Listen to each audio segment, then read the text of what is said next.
जय जगन्नाथ सांग मैंने आज आम बर्तमान पशिगलु खावाई कि आम मध्याह्न भोजन पाई तो सांग मैंने आज हूँ कि बारे ना गुरुवार तो सांग मैंने देखो आमर आज खाଇବା कौन कौन हो चलतु खाଇବା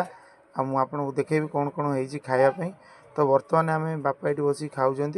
मुझे बस खावाई कि बर्तमान खाଇବା कौन हो आपण मानक देखेबी न देखेले कौन हम कि तो बर्तमान तो घर को आम कौन आज गुरुवार उषुना भात को शाग भजा हो आउ बैगण गोटे आमर फ्राए होती कलरा माने बेसन दिखाई फ्राए होती आलू सारू तरकारी होती तो डाली तापर काकुड़ी सलाद तो बर्तमान आम बसिक खाଇବା माने अधा अधी हो गला तो बर्तमान मीरा वीडियो करने भूली जाते तो बर्तमान देखो आमर खाइबाटा पूरा बोबाल खाଇବା और साधा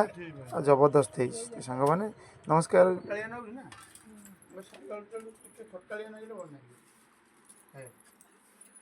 आंबुल पकई ना बिलाती पकई गु खाऊ न खाऊ तो हलुच गाई